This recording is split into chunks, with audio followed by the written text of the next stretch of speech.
Commander Jinha stood on the bridge of the TSS Indomitable, staring at the empty space screen in front of him. The ship floated at the edge of Council space, where human territory met the rest of the galaxy. For 20 years, he had served here, watching ships come and go from Earth. Every day, hundreds of messages, cargo ships, and data signals traveled between the Sol system and the outer colonies. Today, there was nothing. "Sir," his communications officer called out, her voice tight with worry. "Still no contact from Earth. It's been 3 days now." Jinha nodded but said nothing. 3 days of complete silence from humanity's home world. No merchant ships leaving. Sol system. No diplomatic messages. No routine check-ins from the Terran government. Even the civilian news broadcasts had stopped. The bridge crew looked nervous. They were all human, all born on various colony worlds, but Earth was still home to them. It was where humanity began. It was their center. "Maybe it's just a technical problem," the navigation officer said hopefully. "Could be solar interference or a satellite malfunction." Jinha knew better. He had been in the military for 30 years. He had seen humans in peacetime and in war. When humans went quiet like this, it meant something big was happening. The other side of the galaxy, in the crystal halls of the Galactic Council, alien ambassadors gathered for their daily meeting. Representatives from dozens of species sat in a great circle, sharing news from their home worlds. The Valdari ambassador, a being made of living crystal that sparkled when it spoke, was telling the others about new mining operations in the Vega sector. The Nexus representative, speaking for its hive mind species, reported increased food production across 17 worlds. "What about the humans?" asked the ethereal delegate, its gas-form body shifting colors as it communicated. "We have received no reports from Earth in several days." The other ambassadors laughed. The sound echoed strangely in the chamber, crystalline chimes from the Valdari buzzing from the insect-like Zephyrians, deep rumbles from the rock people called Granite Lords.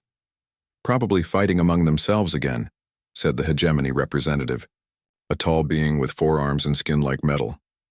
"Humans are always at war with someone. Maybe they finally destroyed each other." "Such a violent species," agreed the Valdari ambassador, its crystal body flashing with amusement. "We should have never allowed them into our space. Too young, too angry, too unpredictable. They have been quiet before." The Nexus spoke with its 1,000-voice harmony. "Remember the colony rebellions 15 years ago? Earth went silent for weeks while they dealt with that crisis."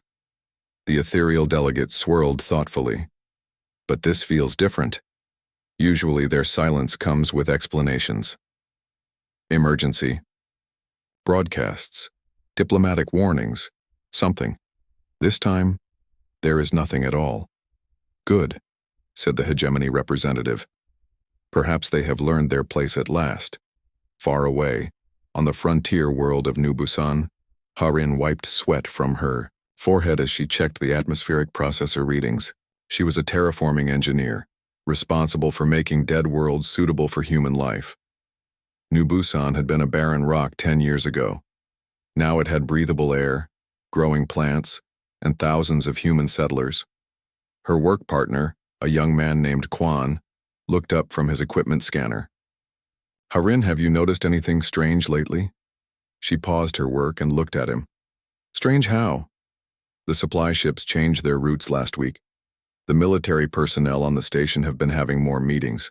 And yesterday I saw construction crews working on the communication array, but they wouldn't say what they were doing." Harin had noticed these things too, small changes that most people wouldn't pay attention to. But she had learned to watch for patterns during her engineering training. Something was happening, something big enough that the authorities didn't want to talk about it openly. "And the news from Earth stopped 3 days ago," Quan continued. "No entertainment broadcasts, no scientific reports, nothing. My sister lives on Luna and she hasn't sent her weekly message." Harin set down her tools and really looked around the settlement. Now that Quan mentioned it, she could see the changes everywhere. People moved with more purpose. Conversations stopped when strangers walked by. The casual, relaxed atmosphere of a growing colony had been replaced by something more focused, more serious. "You think something happened to Earth?" Quan asked quietly. No, Harin said, surprising herself with how certain she sounded. I think something is about to happen to someone else. Back on the Indomitable, Jinha received a message from Admiral Chen at Colonial Command. The Admiral's face appeared on the private communication screen, and Jinha could see the stress in the older man's eyes. Jinha, I need you to maintain your position at the border. Under no circumstances are you to return to Sol System without direct orders from Earth Command. Sir, what's happening? We've had no contact from home in 3 days. The crew is getting worried. Admiral Chen was quiet for a long moment. I can't give you details over this channel, but I need you to trust me. Earth is fine, our people are fine, but we need all our military assets in position and ready. Ready for what, sir? For whatever comes next. The connection ended, leaving Jinha staring at the blank screen. In his 30 years of service, he had never seen the Admiral look so serious, so focused. It reminded him of the expression human soldiers got right before a battle. Not fear, but the calm determination of a predator preparing to strike. On dozens of human colonies throughout the galaxy, similar conversations were happening. Engineers like Harin noticed equipment being modified for purposes their supervisors wouldn't explain. Military officers like Jinha received orders that made no immediate sense, but suggested careful planning. Civilians saw changes in routine that hinted at preparation for something unknown. The alien species of the Galactic Council continued their daily business, confident that the galaxy's balance of power remained unchanged. They had ruled space for thousands of years with established territories, trade routes, and diplomatic relationships. Humans were newcomers, barely 2 centuries since their first contact with galactic civilization. What the aliens didn't understand was that humans had spent those 2 centuries learning about alien technology, alien weaknesses, alien assumptions about how wars should be fought and how civilizations should behave. They had learned that the galaxy's older species had grown comfortable, predictable, and slow to adapt. They had learned that being underestimated was sometimes the greatest advantage of all. As the 3rd day of Earth silence ended and the 4th day began, Jinha stood watch on his bridge. Harin continued her work on New Busan, and millions of humans throughout the galaxy went about their daily lives. But they all shared the same knowledge, passed through coded messages and subtle signals. The time for being underestimated was about to end. Earth hadn't gone silent because it was weak. Earth had gone silent because it was ready. The galaxy just didn't know it yet. 2 weeks had passed since Earth went silent. The alien races of the Galactic Council were getting nervous. Admiral Kethtar of the Hegemony stood on the bridge of his flagship, the Dominator. He was tall even for his species, with 4 arms and metallic skin that gleamed under the ship's lights. Behind him, 11 other Hegemony warships waited in formation. They were the most powerful military force in this part of the galaxy. Bring us to the edge of the Sol system, he ordered his crew. We will see what has happened to these humans. The Hegemony had ruled this sector for over 1,000 years. They had conquered dozens of species and absorbed their technology. Humans were just another young race that needed to learn their place in the galaxy's order. Sir, his science officer called out, we are approaching the outer edge of human space. Sensors are scanning now. Admiral Kethtar expected to find wreckage from a civil war, or perhaps dead planets from some terrible disease. Humans were violent and careless. Surely they had destroyed themselves somehow. But as the sensor readings came in, his confidence began to fade. Report, he demanded. Sir, the system appears yet normal. All planets are in their correct orbits. No debris fields detected. No signs of weapons fire or environmental collapse. What about human activity? That's the strange part, sir. We detect no spacecraft movement anywhere in the system. No communication signals. No energy signatures from their space stations. But what? The planets show normal thermal readings, sir. The cities are still there. We can see population centers on Earth, Mars, and the Moon colonies. But there's no electronic activity at all. Admiral Kethtar's 4 hands gripped the railing of his command platform. This made no sense. Planets full of humans, but no technology working. No ships flying. No messages being sent. Could they have lost their technology somehow? Asked his tactical officer. Some kind of electromagnetic pulse? No, the science officer replied. Our scans show their power plants are still running. Their cities still have electricity.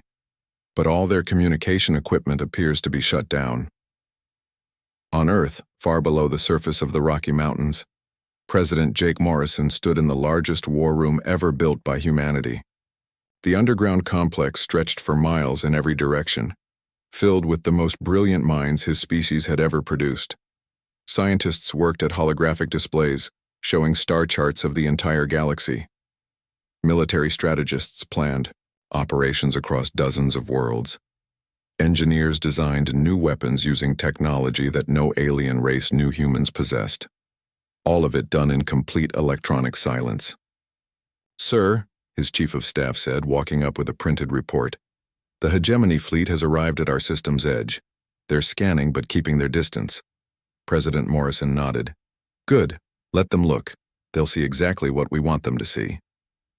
The war room used no electronic communications that could be detected from space. Instead, everything was connected by physical cables, quantum encrypted hardlines, and good old-fashioned face-to-face meetings.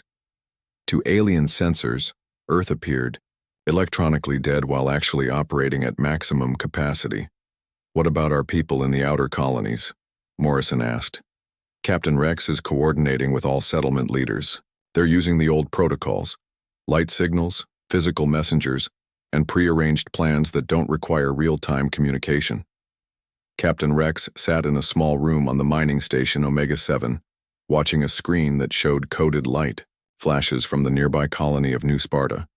To anyone watching, it would look like routine maintenance work on the station's exterior lights. In reality, it was a military communication system that hadn't been used in over 50 years. The message was simple, ready for Phase 2. Rex turned to the dozen men and women in the room with him. All of them were former military, now working as civilian miners, farmers, and technicians throughout human space. All of them had been waiting for this moment. Signal received from all colonies, he said. The aliens think we're helpless. Time to show them what humans do when we're really prepared. On New Busan, Hareen stood in the terraforming facility's main workshop, but it didn't look like a terraforming facility anymore. The atmospheric processors had been modified with parts that weren't in any official manual. The weather control, satellites had been fitted with equipment that her engineering textbooks never mentioned. How long until the conversion is complete? She asked Quan, who was working on a control panel that definitely hadn't come from the original terraforming blueprints. Another 6 hours, he replied. When this is finished, we'll be able to control every piece of atmospheric equipment in the system, not just for making air breathable, but for other purposes. Hareen smiled grimly. Terraforming technology was designed to change entire planets. With the right modifications, it could do much more than create breathable air and comfortable weather. Back in the Sol system, Admiral Kethtar was getting frustrated. 3 days of scanning had revealed nothing useful. The human worlds were clearly inhabited, but showed no signs of the technology that had made humans a spacefaring species. Sir, his communications officer said, we're receiving a message from the Galactic Council. They want a full report on the human situation. Tell them we're still investigating. Admiral Kethtar replied. But something is very wrong here. This level of technological shutdown doesn't happen naturally. What he didn't know was that human ships were all around him. Dozens of vessels hung in the darkness of space, their hulls covered in materials that absorbed sensor scans instead of reflecting them. They had been there since before his fleet arrived, watching, waiting, learning everything about hegemony technology and tactics. Commander Jin Ha sat on the bridge of the Indomitable, now running in complete stealth mode. His ship was invisible to alien sensors, part of a network of human vessels that surrounded the hegemony fleet like wolves circling prey.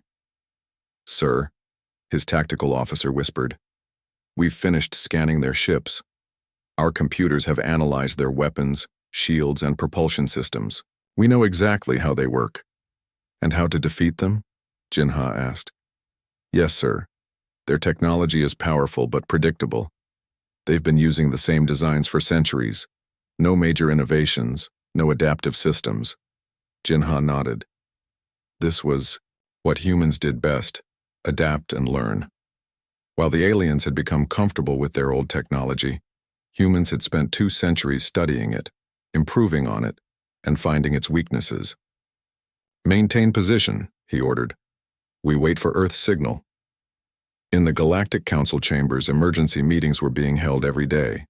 Representatives from dozens of species debated what to do about the human silence.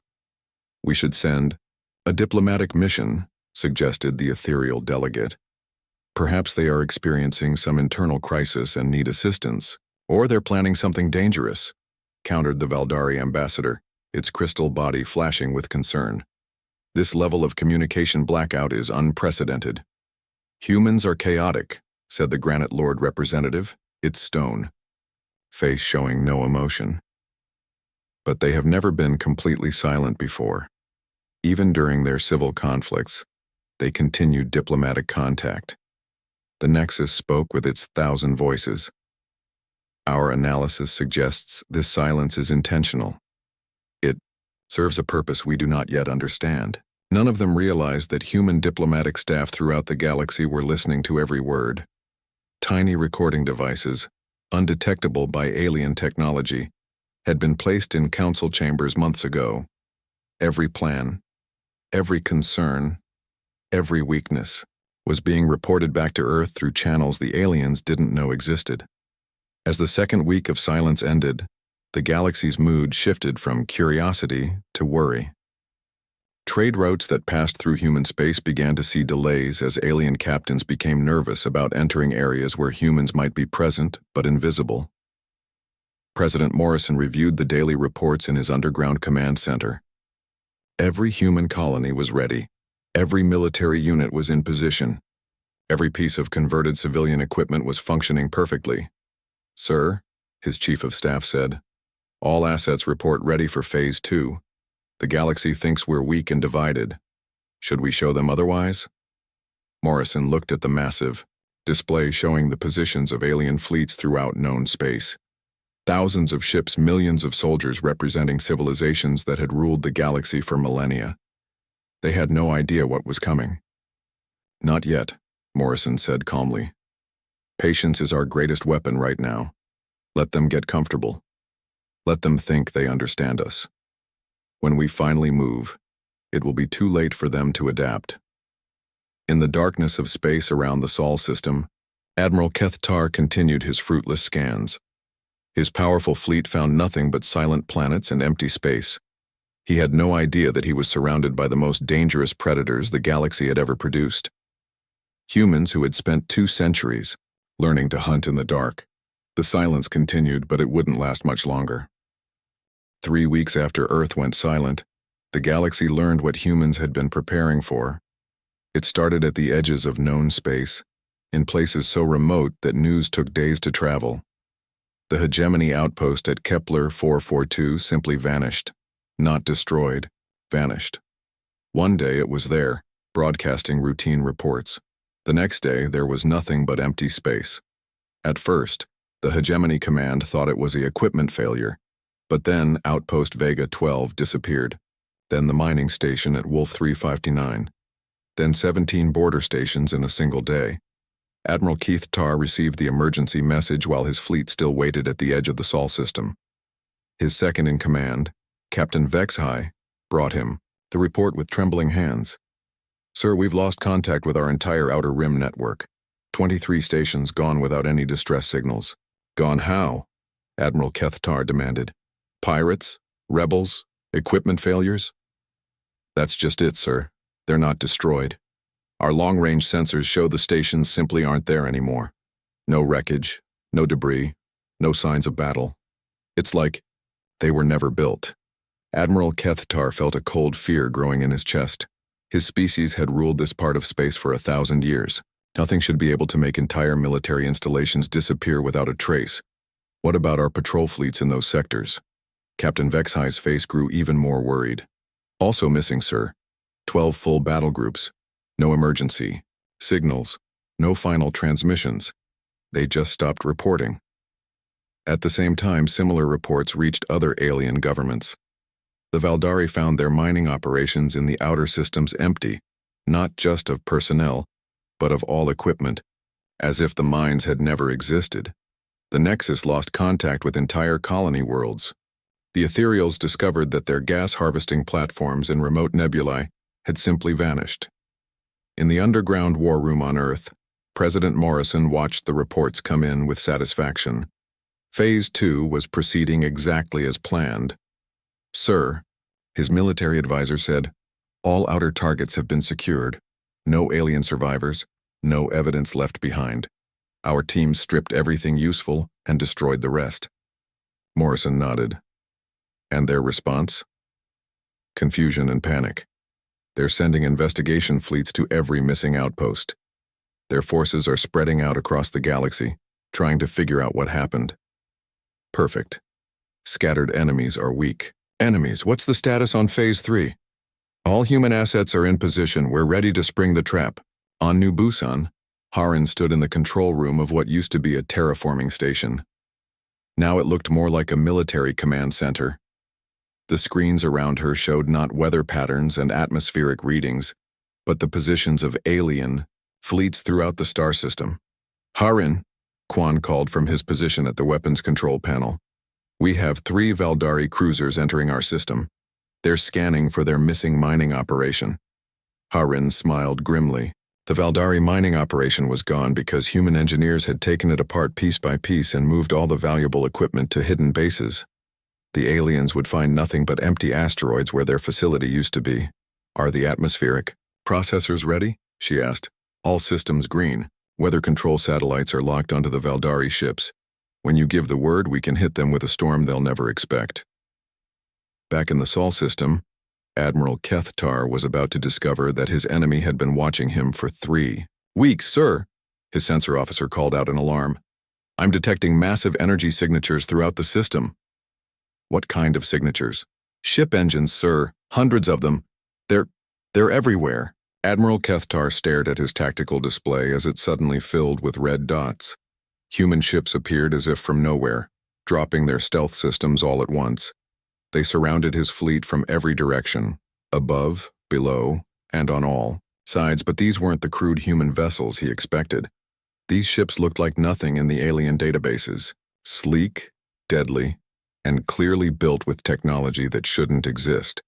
Commander Jinha's voice broadcast on all frequencies from the TSS Indomitable. "Admiral Kethtar, this is Commander Jinha of the Terran Space Force. You came to our home system expecting to find weakness. Instead, you found something else entirely." Admiral Kethtar activated his own communications. "Human vessel, you are vastly outnumbered. We represent the might of the hegemony. Surrender now, and your deaths will be quick." Jinha's laugh echoed across space. "Outnumbered, Admiral. I think you need to count again." The tactical display updated as more human ships revealed themselves. What had seemed like hundreds became thousands. Small fighters, massive battleships, and strange vessels that didn't match any known design classification surrounded the hegemony fleet completely. "Impossible," Admiral Kethtar whispered. "Humans don't have this many ships. Our intelligence reports said they had maybe 50 major vessels in their entire fleet." "Your intelligence was wrong about many things," Jinha replied calmly. "Would you like to see what else you got wrong?" Without warning, the human ships began to move. But they didn't attack in the way Admiral Kethtar expected. Instead of charging forward in traditional battle formation, they moved in patterns that seemed random, but were actually precisely coordinated. The hegemony weapons couldn't get a clear shot. Every time they targeted a human ship, 3 others would appear from unexpected angles.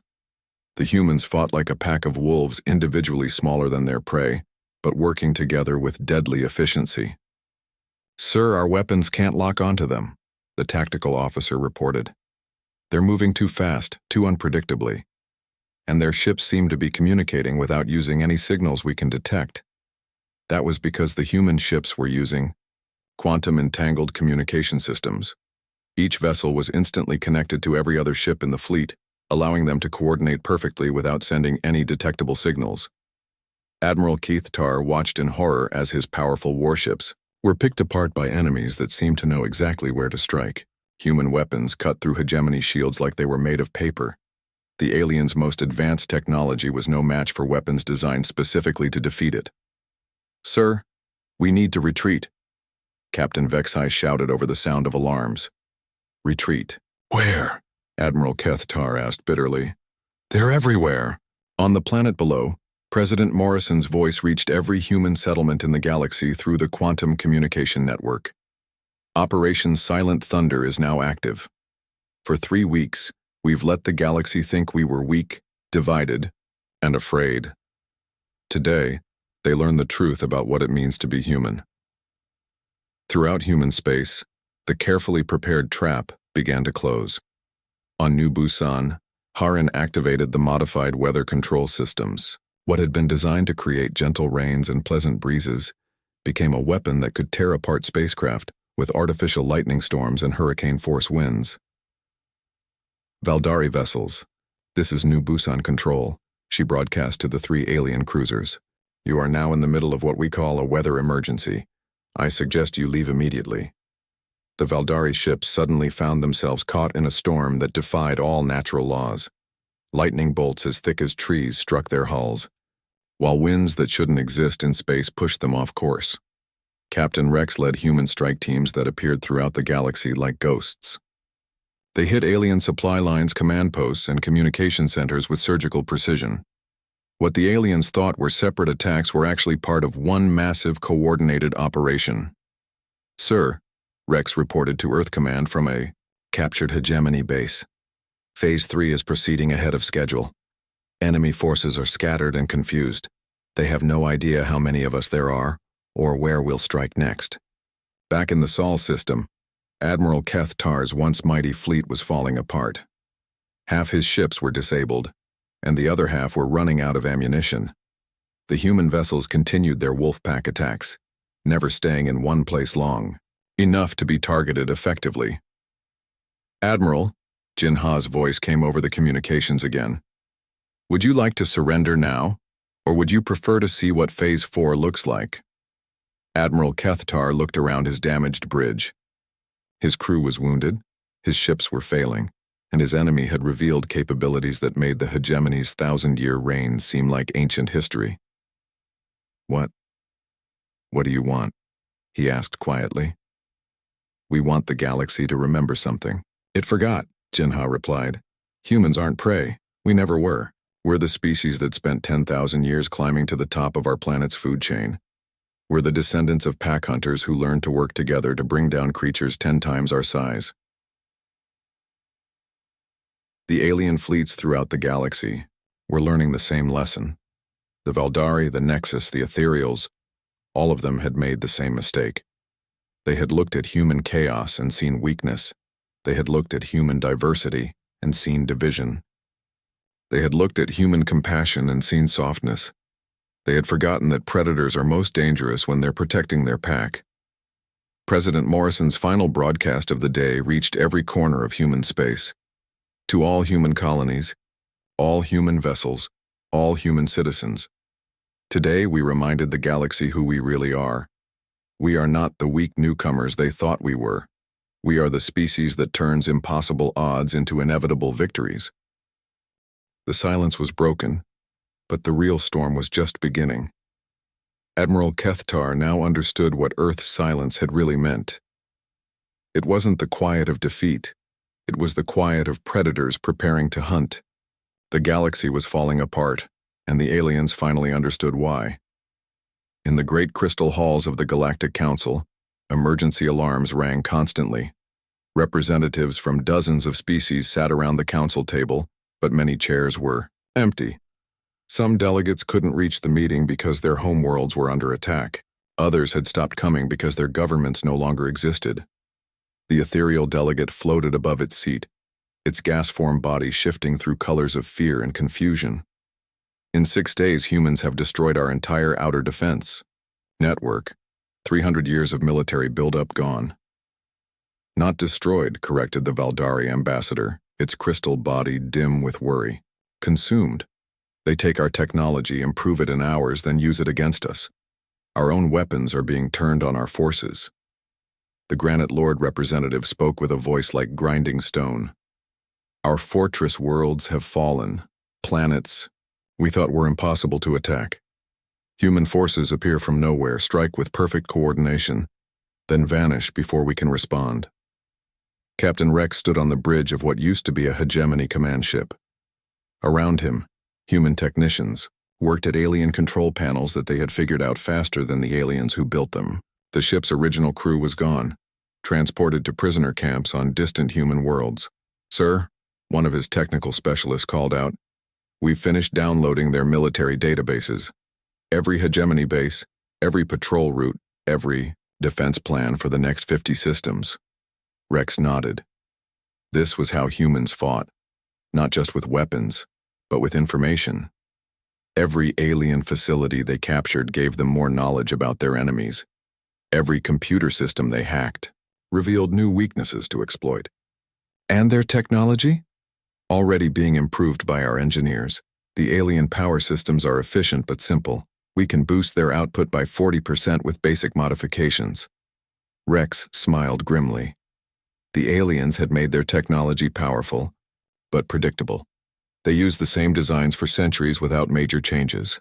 Humans, on the other hand, had built their entire civilization on the idea that everything could be made better.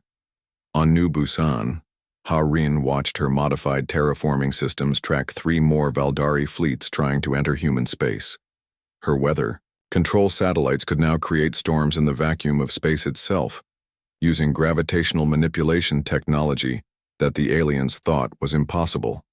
"Ha-Rin," Quan said from his position at the planetary defense controls, "the Valdari are requesting permission to surrender. They're offering to give us their entire mining operation in exchange for safe passage out of our system." "Tell them we already took their mining operation," Ha-Rin replied. "Now we're taking their ships too. Any Valdari who wants to surrender can do so, but their vessels stay here." This was the new reality throughout the galaxy. Human forces didn't just defeat alien fleets, they captured them, studied them, and integrated the useful technology into their own systems within hours. Every battle made humanity stronger while making their enemies weaker. Commander Jinha stood on the bridge of the Indomitable, now leading a fleet that included dozens of captured alien vessels.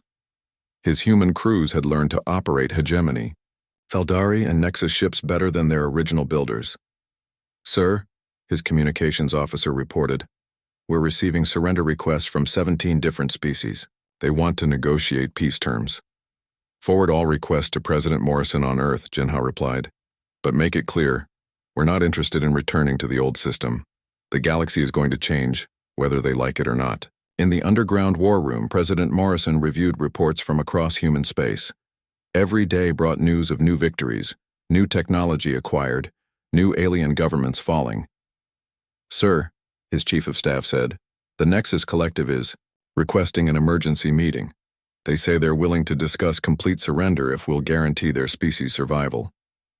Morrison looked at the tactical display showing human forces advancing through systems that had been alien-controlled for thousands of years. "Tell them we'll consider it. But first, they need to understand what we're really offering." The truth was that humans weren't trying to destroy the alien races. They were trying to free them from the systems that had kept them weak and stagnant for millennia. The hegemony had ruled through fear and superior technology, but their technology hadn't advanced in centuries because they crushed any species that might challenge them. The Valdari had maintained power through controlling rare minerals, but they had never developed new ways to find or use those resources. All the major alien powers had the same problem. They had become comfortable with their old ways and stopped growing. They had forgotten that survival meant adaptation, not just domination. Captain Rex sent his daily report to Earth Command from the captured hegemony fortress at Rigel 7. Enemy resistance is collapsing faster than expected. Most alien forces are surrendering without a fight once they realize what they're facing. Their leaders are beginning to understand that this isn't just a war, it's evolution in action. Throughout the galaxy, Human settlement ships were arriving at worlds that had been declared off-limits by alien governments. Planets rich in resources but undeveloped because the ruling species wanted to maintain artificial scarcity.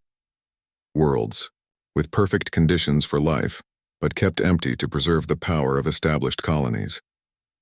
Hareen received orders to prepare New Busan for a massive expansion. "We're expecting 3 million new settlers over the next year," the message read. "Former alien territories are being opened for human colonization. Your terraforming expertise will be needed on 17 new worlds." She looked out at the growing settlement around her facility. When she had arrived 10 years ago, New Busan was a dead rock with barely breathable air. Now it was a thriving world with cities, farms, and industrial centers. Soon, dozens of similar worlds would be transformed by human ingenuity and determination. "Quan," she called to her work partner, "prepare the mobile terraforming units. We're about to get very busy." In the Galactic Council chambers, the remaining alien delegates watched their civilization crumble on the news displays. Human forces had captured the major trade routes. Human technology was making alien military equipment obsolete.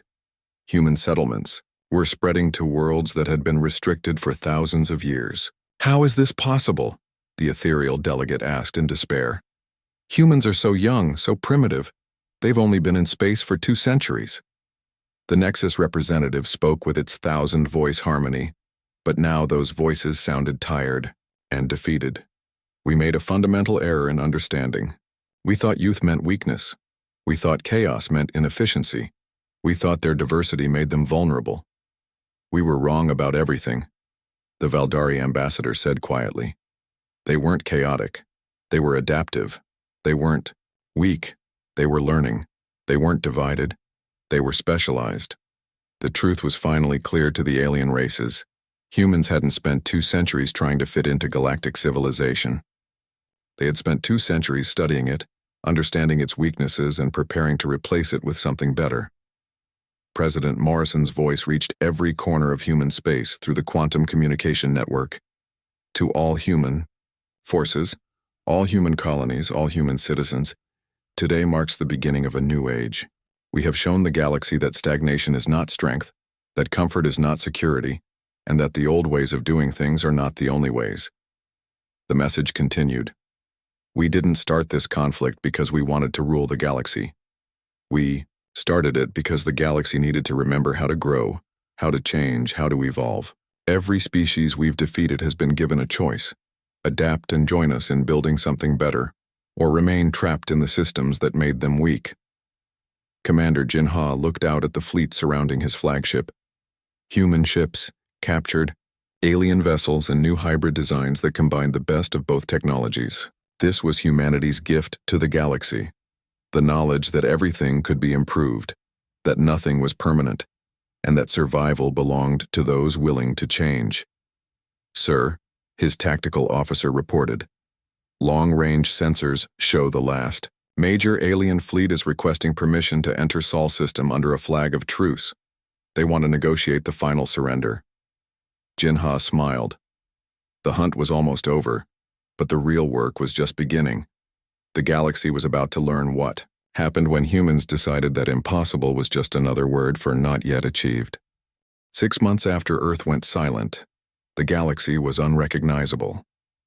President Jake Morrison stood on the observation deck of the TSS New Horizon, a massive space station that served as humanity's mobile capital.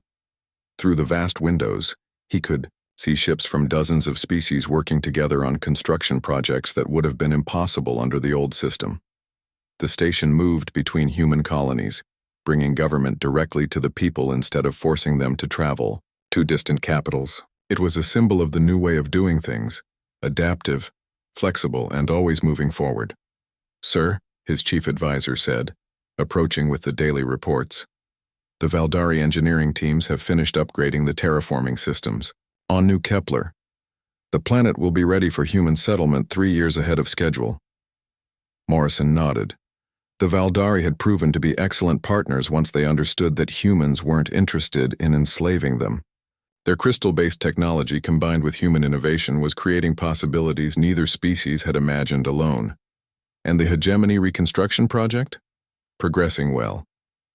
Admiral Kethtar reports that his people are adapting to the new military structure.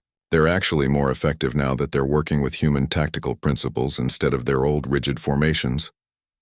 Morrison smiled. Admiral Kethtar had been his greatest enemy 6 months ago. Now he was one of humanity's most trusted allies, leading mixed fleets of human and hegemony vessels on exploration missions to previously unknown parts of the galaxy. Commander Jin Ha stood on the bridge of the Indomitable, but it wasn't the same ship anymore.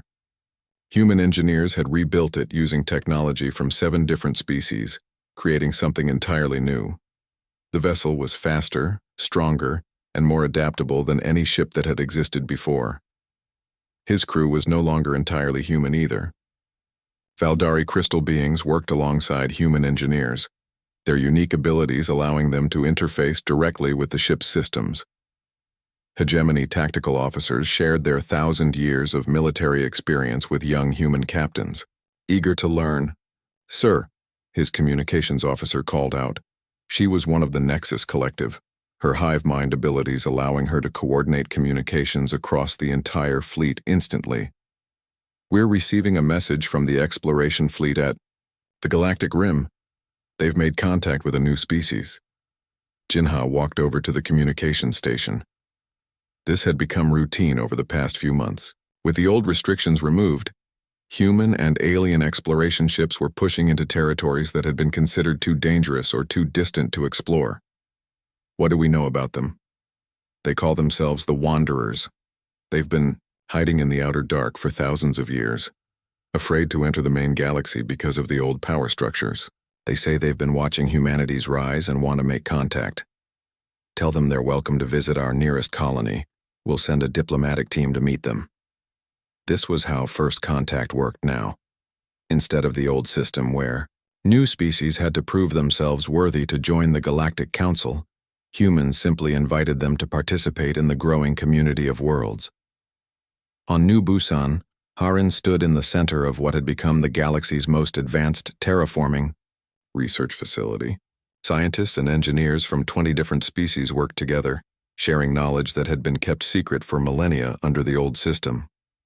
Harin, Quan called from his workstation, the atmospheric modification project on Rigel 4, is complete.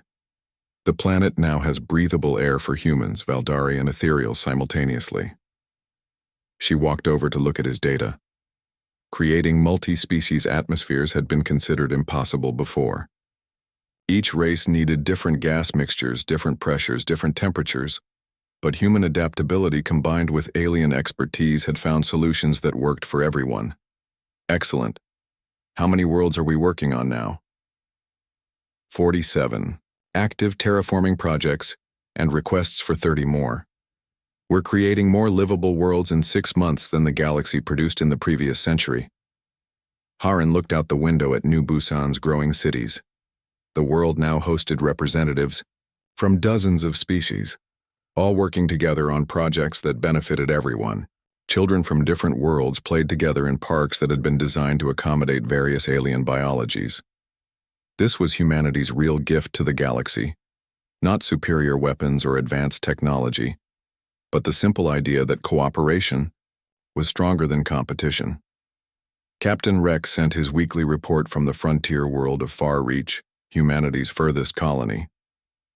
New settlements established on 12 worlds this month, mixed populations of humans and former council species. No conflicts reported. Local governments functioning well under the new cooperative model. The old galaxy had been built on fear and control. Powerful species dominated weaker ones, keeping them from advancing to maintain the established order. Entire sectors of space were declared off limits to preserve the authority of the ruling races. The new galaxy was built on growth and partnership. Every species was encouraged to develop their unique abilities. Resources were shared instead of hoarded. Knowledge flowed freely between worlds instead of being kept secret. President Morrison addressed the galaxy from the New Horizon. His words, broadcast to every inhabited world. 6 months ago, many of you saw humans as chaotic newcomers who didn't understand how civilization was supposed to work. You thought we were too young, too violent, too unpredictable to be trusted with real responsibility.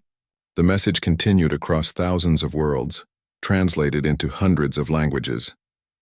What you didn't understand was that we weren't trying to fit into your civilization. We were preparing to show you what civilization could become when it stopped being afraid of change. In the old council chambers, now converted into a museum, alien children learned about the time when their species were enemies instead of partners.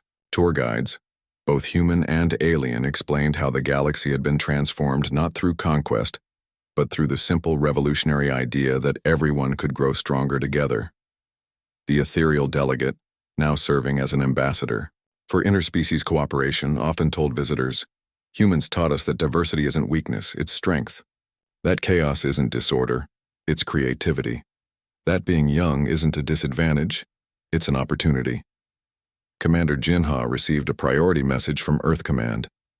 New deep space sensors have detected signals from beyond our galaxy. Possible contact with extragalactic civilizations. Prepare exploration fleets for potential first contact missions. Jinha smiled as he read the message. The galaxy that had once seemed so large and established was just the beginning. Humanity's gift for exploration and adaptation was about to open doors to possibilities that no one had imagined. Navigation. Plot a course for the galactic edge, he ordered. It's time to see what's waiting for us out there. President Morrison's final message reached every corner of known space. To all species, all worlds, all beings who call this galaxy home, we stand at the beginning of something incredible. The old galaxy was ruled by fear of what might happen if we changed.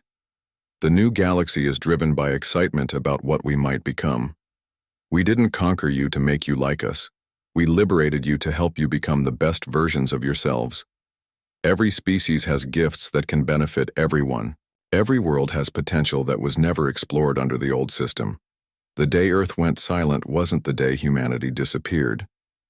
It was the day we finally revealed what we had always been, not conquerors seeking to dominate, but explorers seeking to discover what's possible when no one accepts impossible as a final answer.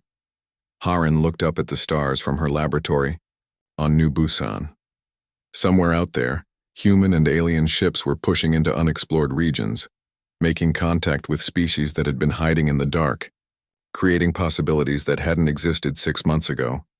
The galaxy had spent thousands of years forgetting humanity's name, because they had never learned it in the first place. Now they would never forget what humans represented. The unbreakable. Belief that everything could be better, that everyone could grow, and that the universe was full of wonders waiting to be discovered by those brave enough to keep exploring. The silence was over. The real adventure was just beginning.